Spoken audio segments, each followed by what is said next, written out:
Gentlemen, welcome into O'Neill's Grill for our weekly fan and press luncheons with JMU basketball coaches. As we move in through the month of January here, the Colonial Athletic Association schedule, 2 weeks old already, and certainly has been a dogfight up and down the league already. And Coach, I do follow you on Twitter, Coach Brooks JMU, at Coach Brooks JMU, and it was a good weekend. Your oldest daughter came up with a win. Your youngest daughter posted a victory, I see. The women's basketball Dukes won twice. The Cowboys didn't play, so that's okay, but the Redskins lost, so you're okay with that as well. So it was a good weekend for Coach Brooks. Very good weekend. When you're a Cowboy, when you're a diehard Cowboy fan, you always root for the Cowboys and whoever's playing the Redskins. So it was fantastic. But, you know, in all seriousness, Kurt, it was started with Friday. You know, we've gone to the Friday-Sunday schedule, so obviously for me it's going to be challenging. Well, I can't get to some of my daughter's games. And that's one of the highlights of, you know, just being a parent is watching your kids go out and having two of them on the same team. It's so much fun to watch them play. And, you know, you root, and I become a fan. You know, the games are different. You know, my stomach churns a little bit differently than it does when I'm coaching a basketball game. So Turner Ashby's a very good basketball team. Spotswood's a good basketball team. I'm sure they're going to meet probably 3 or 4 more times this season. And it was a big game. It was a big game, and they won the game. So leading up to that game, you know, I've probably done something I've never done before. Right up until I walked down to come in, I was getting updates from my wife. I know what the score was. When I left it was tied 24-24. When we came back from halftime, I had my phone in a place where I could just hit the button. I could see who won. And the last thing she said was, "We got him." And so that was good. I was able to go on and coach. We played well. But probably the highlight of the weekend was watching my 10-year-old play on Saturday. And she came out, and you know, it's the first time I got to see the new UREC, and that's a beautiful facility.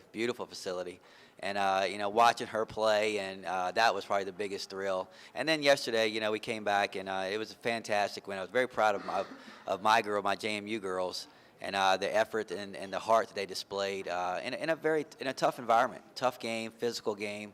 And then the icing on the cake was the bus ride home, and the Redskins lost, so that's a good weekend. All right, all you Redskins fans, don't throw anything right now at Coach Brooks. Well, Kenny, let's kind of go back and recap the couple of games that you did play since we were here last Monday. And looking at the box score against the College of Charleston, I'm looking at those interesting stats in the paint, off turnover, second chance points. And if you look at those numbers, that's JMU women's basketball. In the paint, 37-12. Off turnovers, 10-7, okay. But second chance points, 23-10. If you got those numbers last Sunday, you probably would have won on the road at William & Mary. We'd be 3-0. If we got some of those numbers, I'm not sure what the numbers were on yesterday, but it's just it's a mindset. It really is, and you know, you're looking at kids, and we're not a young basketball team, but we're inexperienced in our current roles. And you know, Dee Griffin is not used to playing as many minutes as she's playing, and therefore she has to learn to not only get to the spot, but she has to get to the spot and perform when she gets there. And I think she's doing a really good job of coming up with rebounds. You look at her rebounding; it's sensational during conference play. But we've got to capitalize on those second chance opportunities. And Friday night, you know, we talked about it leading up to Friday night's game, and it was a point of emphasis. And we did a really good job of capitalizing on the second chance points. We're going to score points in the paint. You know, they're just not conventionally like you would think. You know, we don't have Lady Okafor where we can, you know, sit her on the block, throw the ball inside, and let her go to work, or Toya Jiggets. We're going to score points in the paint unconventionally with Muff Mickens. It's kind of like the Tony Parker syndrome. He scores, I think he leads the NBA in points in the paint. You know, so that's where we're going to get our points in the paint. We're just not going to get them, you know, conventionally like with a post player, but we get those opportunities where we need to really capitalize on is second chance opportunities. And yesterday, you know, not skipping ahead, but yesterday we had 30 offensive rebounds. And when you have 30 offensive rebounds and you almost double your opponent's rebounds, the game probably shouldn't go in overtime. You know, and those things that we have to really capitalize on and forming our own identity. We're a different basketball team than we have been in years past from that aspect, but it's something we need to get better at. And if we do, I think we'll become a really good basketball team. Yesterday, it was certainly a challenge for the coaching staff to work in your rotation because of early fouls. And I got to thinking late in the game, because Jazz, she scored 8 in the overtime period, and 11 of her game-high 24 came in the final 9 minutes of the game. That includes the last 4 in regulation plus the overtime. Was it ironic that she was maybe the fresher of all the players at that point in the game and that her shot was going at that time? Well, yes, no. I was mad at her, because she knows that she's probably the one who can't get in foul trouble. You look at her stat line, it was remarkable, and she didn't play 1 second in the second quarter. We sat her. We were fortunate enough to have a lead, and we didn't have to put her back in. And you look at Elon on the other end, and their star player, Burnett, they were playing from behind, so they had to play her a little bit, and we were able to get a third foul on her. And we weren't going to take that chance as long as we had the lead and the game was going okay for us. So Jazz didn't play 1 second in the second quarter, which she should have been fresh, and we needed her to be the dominant player down the stretch, because I thought that Muff and Ashley Perez were a little bit fatigued going down the stretch because they had to play so many minutes in the first half. And that's just, it puts a strain on the coaching staff. David Taylor summed it up great. Dee Dee walked onto the court with a foul, and then she got another one real quick, and we had to sit her down, and that just puts so much pressure on everyone else. And I'm just playing musical chairs, and I'm trying to figure out, who can I put in. But Jazz, quick story with Jazz. Jasmine Gwathmey is the most skilled player I've ever coached, hands down, the most skilled player, and she's probably the most unselfish player that I've ever coached. Probably her and Nikki Newman. And to get her to be that alpha dog, that person, that go-to person, it's been a process. It's been a process. And yesterday was no different. Down the stretch, I made up a couple plays just for her. And the first time she went and she shot, she missed. We ran it again. The second time, she tried to throw the ball to Kayla Cooper-Williams, and the ball goes out of bounds. And I probably gave her the look of death. And I looked at her, and her eyes got really big. And I looked at her, and I said, I'm not going to go to you anymore. And she came up to me. I was probably the child in the conversation. And she came up to me, and she says, come back to me, Coach. I'll get it. I'll get it done. I'll get it done. And that's, she's grown up in a week, because this time last week, she wasn't looking for the ball. She wasn't demanding the ball. She demanded the ball. Some of her shots were bouncing around, and it warmed my heart, because, you just try to give them a little bit of pointer as a coach, before they go out in a timeout. And I said, look, your shot looks good. Just finish it. Hold your follow through. And she says, yes, sir. And she goes out, and with 49 seconds in overtime, she comes off and she drains a shot from the elbow. And when I watched it on film, she stood there like Kathy Kushner was taking a picture of her, like 2 seconds after it, holding her follow-through, and the ball goes in. So she's a wonderful, wonderful kid to coach, and I just think that this last month and a half, she's going to have a sensational rest of the season. You mentioned getting Shea Burnett, an all-conference performer, in foul trouble, and then eventually she fouled out. Listening to David and the call on the JMU and TELUS Wireless Sports Network, he's attributing her last 2 fouls actually to Muff, because she played her into fouls. How valuable was that? It was tremendous. Shea Burnett, she's a tremendous player. She's an old soul. David's good with sayings. He says she's the kind of player that was born old, and she doesn't expend a whole lot of energy. She plays at her pace. You can't really make her speed up. She goes when she wants to go, and she's a problem. She was a problem the whole time she was in the game, so we were very fortunate. We knew when she had her third foul, she was still playing aggressive, and we wanted to really go at her. And who's the best person to put on her is Muff, and Muff baited her into a couple of situations and got her the 4th and the 5th foul, which changed the complexion of the game. It changed the way they had to operate. And, even though we didn't capitalize on it as well as we would have liked, it was definitely a factor, because she's a good player, very good player. Also, in your postgame, you were talking about Kayla Cooper-Williams, who had the career-high 15 rebounds yesterday, added a healthy 8 points to the cause as well. You also mentioned that she is one of the most advanced or most intelligent players that you've had, and that she's further along than where Okafor was in her, I guess at this point, her career course. Lauren transferred in. But what's the intelligent aspect? Why is she so intelligent as a player? What do you see in her development? I wish I knew what it was. You never know when the kids come in who's going to have it, who's not going to have it. But we knew from immediately when she got here, she was very coachable. Everything that you told her, she was trying to take it all in and apply it.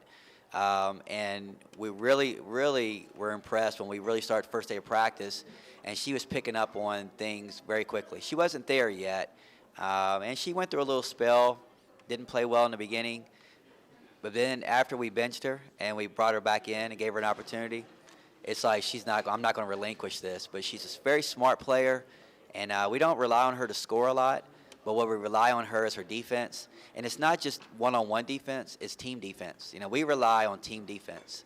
And we're by no means are we just a one-on-one, defending team. Everyone has a role in every possession, no matter where the ball is, and she seems to always be in the right place. Or if she's not in the right place, she learns from it. The next time she'll be in the right place, and that's huge for us. And it's huge for us. And she's taken so much of the pressure off of Dee Dee as far as rebounding the basketball, being in the right place, anchoring down the defense. And I just can't speak on how proud I am of her and what she's done. And without her being this tough and playing the way she's been playing, I don't know what kind of success we've had. I don't know if we win that game. She has 8 points and 15 rebounds yesterday in 21 minutes. She didn't even play that many minutes, very limited. And, I was walking, to my car last night, and I was thinking, 8 points and 15 rebounds, that's pretty good for a freshman. Well, heck, that's pretty good for a senior. I don't care who it is, regardless, that's really good. And in my wildest dreams, I never would have thought that she'd be able to give us 8 points and 15 rebounds in a game. In a highly contested game, a very physical game, not in a game against somebody that we beat by 60, but in an overtime game. That was very big what she did, and I think she has a very, very bright future. She's going to be one of the better players ever come through here. She's probably looked at the history of JMU women's basketball as you, the head coach, knowing that Meredith Alexis would pull down 19 rebounds, and you think she has an off day. So you certainly have set the standard pretty high for her. We'll take it over to other members of the media that are with us here this afternoon at O'Neill's Grills. We continue with Coach Kenny Brooks, the JMU women's basketball Dukes. So touching upon the whole Friday, Sunday, how that's a set schedule, and then looking at how after you guys won, I believe the word that was used was exhausted. I'm wondering, would this be a different conversation that we'd be having today if that overtime game was a Friday game and you guys would have a day to prepare for your next game? No question. No question. That game was an exhausting game. It was a very physical basketball game. It was enjoyable for the fans. I mean, we walked off and had so many of the Elon fans, applauding both teams and how hard and physical and well played the game was. But we're spent. We're spent. Kids, I didn't hear a peep out of them, on the ride back. Normally they're chattering, somebody's talking and joking or doing something. They were all out. They were just tired. But it's definitely going to be like that. And also if you get a situation where you have a minor injury, you don't have the extra day for a kid to recover. So I think you're going to see a lot of that as the season goes on. Somewhere, somehow, it's going to affect all of us. But yeah, if it had been flipped, and we had a grueling overtime game like that on Friday, and then we had to travel back and then play very early on Sunday, it would have been a factor. With Jazz, and obviously you've talked about how skilled of a player she is, what are some of the intangibles she brings, especially when you're talking about how at the beginning of the season you're asking her and all these other players to be more of themselves, and especially being a leader for a team that has quite a number of younger players? First and foremost, Jazz she's a wonderful person. She'll do whatever she has to do for the team. And I remember when Precious went down, Jasmine looked at me and she says, "Is she okay?" And I said, "No, she's not going to be okay." And there was never panic in her face. It was always, okay, well, we'll just have to find a different way to get it done. So that mentality right there, it showed me that she was ready to take the next step. And, you look at Jasmine, and sometimes I'm as guilty or probably more guilty than anyone because I'm very hard on her, have been since day one. We have a great relationship. I love her to death, but I want the best out of her because I always know that she can be as good as she's becoming right now. And, it proves its point when, I walk off the floor of the Elon game, and I have so many people, Elon fans, coming up to me, and they're like, "Where'd you get 24 from? She is amazing." And I'm like, "Well, she did okay today," but that just goes show you how special she is, and and she's Player of the Week this week, very deservedly so. I think she's definitely the best player in our league, and I think she's starting to feel that. She's starting to feel that. She's getting more comfortable with taking 20 shots and not blinking about it. This time last year, if she took 20 shots, she would have been very shy and embarrassed about taking that many shots. But this year, we need her to do that. And just watching her grow into her role, it's so much fun. It's so much fun. And because the kid, if Jasmine scores 24 points and we lose, she's devastated. If she scores 2 points and we win, she's happy, because that's all she's about, is just winning a basketball game. And it's really a treat for us to have her. JMU Nation needs to enjoy her, because I think she's a special talent. And I just don't know how many times you can. I said that when Tamara left, but I don't know how many times more you'll see a kid like that. And finally, I wanted to discuss the strength of basketball here in the Valley, because the past 2 weeks we've seen 4 players reach 1,000 points in their career. Your daughters face 2 of them that reached their 1,000 back on Friday. What is it about the Valley being a hotbed for products who, some of them become players for you, and how much do you think the success of your program has played a role in that strength? I think that, and I can't mention those kids' names, but, I've known them all since they've been growing up, because they're my daughter's age. And, some of the ones that you're alluding to, they've stayed at my house because they're very good friends with my daughters. But listening to them and watching the successes of our program, and watching players, like the Tamara Youngs and Meredith Alexis come through, those kids come to the games and they watch the games, they come to my camps, and they look at JMU as a destination school. Where back in the day when I really first started taking over, you had Chrissy Tollivers and you had Heather Claters, but they had their minds set on something else. And now I think that kids are looking at JMU as a destination school and wanting to play there. But I think the most credit has to go to the coaches in this area. You look at like a Chris Dotson, you look at a Rob Lovell, and what they do with their programs. It's not just, hey, basketball starts on November the 1st, be here. They're doing it year round. Chris Dotson goes above and beyond. He's taking these kids all over the place, with AAU, and trying to get them exposure, trying to get them, high level of competition. And they're seeing what they have to do to develop and to be a Division I player. And then the kids' aspirations, it really takes off because they want to become that. And, they put in a lot of hard work. So it is. You look at this area, I don't know what division they are, but I think the Spotswood, the TA, Broadway, they're probably 3 of the better teams in the state, and they're going to have to duke it out, all year long. So it's really good. It's good for me to watch these kids grow up, and whether they're Division I talent, whether they're Division II or III, I think Kevin Griffin over at Eastern Mennonite and Gene Willie over at Bridgewater, they really benefit from it as well, because you look at, I think I saw where, another Burkholder, reached 1,000 points, this week, and congratulations to Cassidy. But it's like, I tease Kevin and Gene all the time. They don't have to leave the city, to build a dynasty, or a team that's going to contend for an ODAC championship. So it's really good. It's really good. It's fun for me to watch these kids grow up. I feel like I know all of these kids because they've come through my camp or they've stayed at my house. And, congratulations to all of them. With this Friday, Sunday schedule and the hecticness of CAA play, how's the health and stamina of your team? I believe Jazz had a fall on Friday. How are they doing health-wise? They're fatigued. They're tired. I had a long conversation with Muff last night. She played 45 minutes last night, which I think is wrong, because I know I sat her down once, for a little bit of a time. Maybe it wasn't a lot, but she wasn't as sharp down the stretch. Which has made me think that I have to coach a little bit differently. Even though, I want her on the floor all the time, I have to understand that not only is she fatigued from this game, but she's probably have a little bit of a hangover from Friday, because she played, a lot of minutes on Friday night as well. So it's definitely going to change how we approach it. It changed how we practiced on Saturday. We just basically kind of got the lactic acid out and let them shoot a little bit, and then we walked through Elon's play, so there was really no up and down. And then even on Sunday morning, because normally we would go and shoot around at the opposing opponent's gym, but we didn't this time because the kids were just a little bit tired. So you have to look at a lot of different variables and take into consideration, what they are to try to get the edge back. If you had a preference of how you could spread the games out, what would your day-to-day rotation be as far as the games between the games? Thursday and Sunday worked perfectly.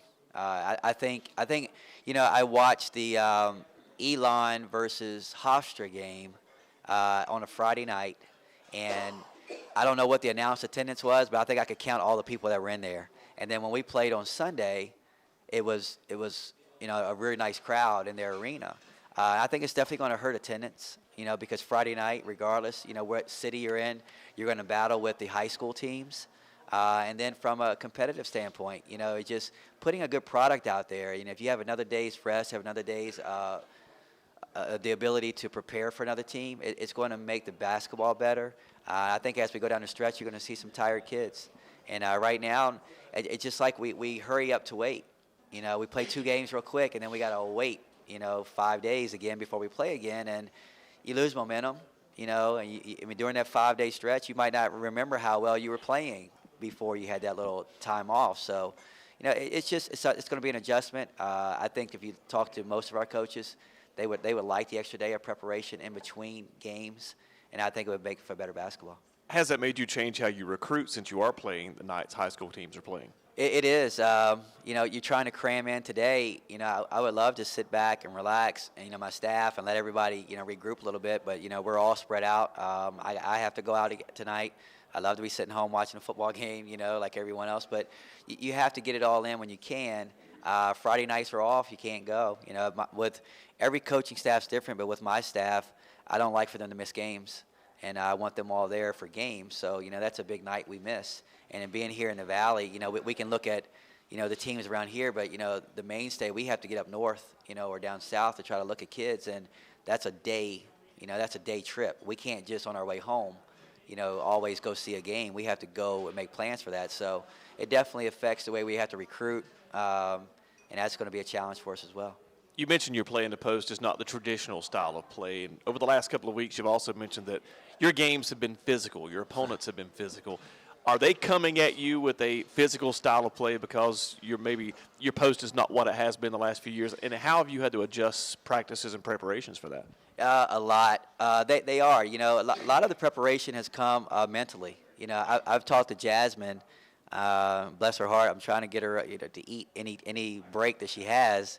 Because she's thin. She's thin, but they're trying to be physical with her. And so one of the ways we try to get around that is we try to take advantage of the rule changes that you can't do a lot of hand checking.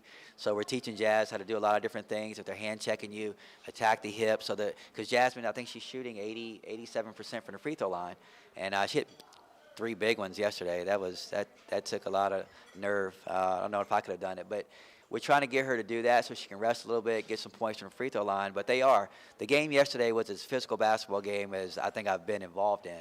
Elon's a very good team. They're very physical. But I thought our kids did a great job of handling it. We love to play like that. It was probably a very difficult game to referee because you probably could have called fouls on a lot of different plays when they chose to.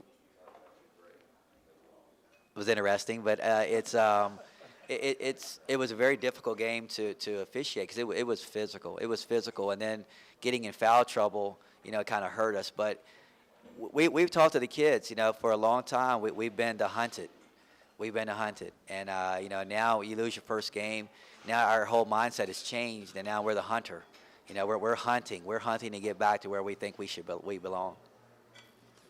Coach, you also said yesterday that this season's going to be about matchups, and with this quick turnaround schedule, matching up with who you have to face next. This coming weekend, you will play Drexel at home on Friday night and Sunday against Northeastern. In terms of preparation, you're probably better off to play Drexel first because one of the most challenging teams that you have to prepare a young team to face in particular. I'm so glad. That's probably the only thing that's gone in our favor as far as scheduling right now. But very happy that we get a couple days to introduce Drexel's system to a lot of our new kids.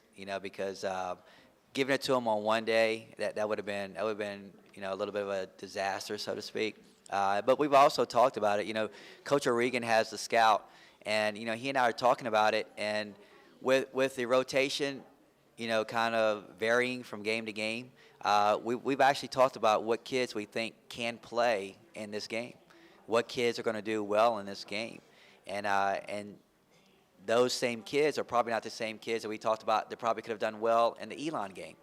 Although I thought Haley Barron stepped up and played tremendous in the overtime, this is going to be a Haley Barron game because she understands that system and knows it. She's going to be getting a lot of minutes for us. Some of the younger kids probably won't play as much as they did, in the last game. So that's something we have to figure out. But I'm glad we have a few days to do it, and not just a one-day prep. And it's going to be a big weekend for us, and we need to handle our business at home.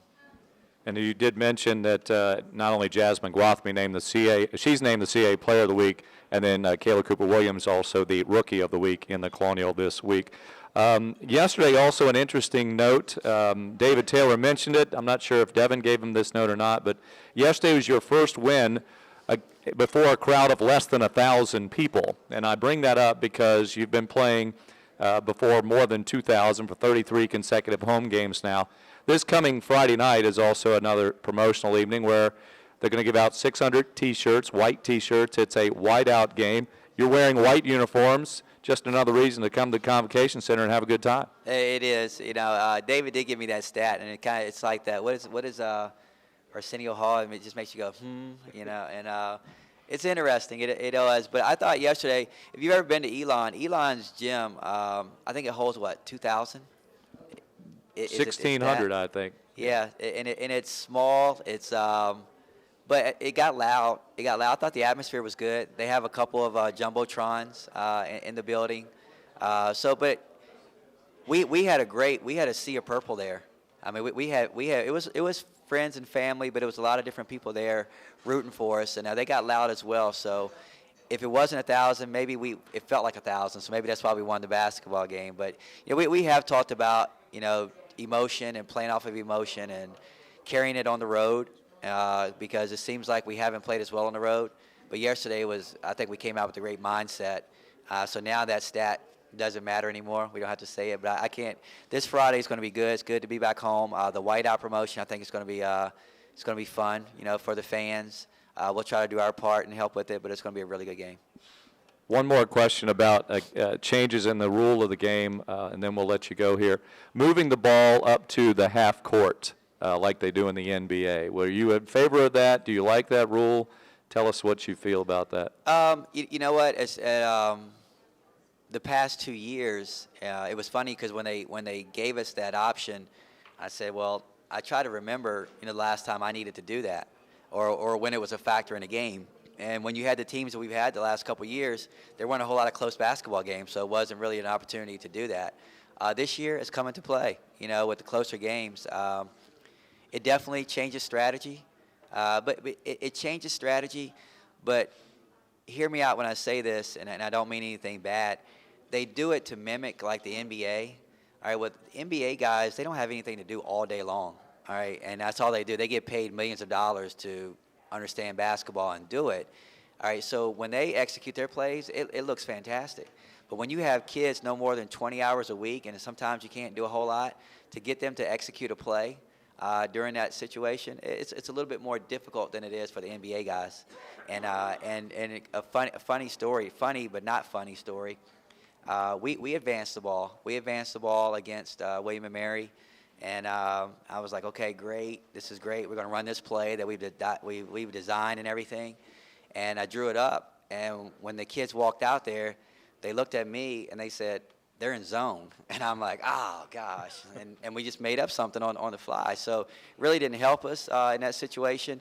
They advanced the ball a couple times yesterday. I don't know if it helped them. I do like it, because it does gives you an opportunity. I just don't know how much of an effect that it's had this year. All right, very good. The Dukes at home this week, facing the Drexel Dragons on Friday night at 7 o'clock, and then the Northeastern Huskies on Sunday afternoon. That game will tip off at 2 o'clock. Thank you, Coach Brooks. Good luck as you prepare for the Dragons and the Huskies, and we'll be back with you again next Monday here at O'Neill's Grill.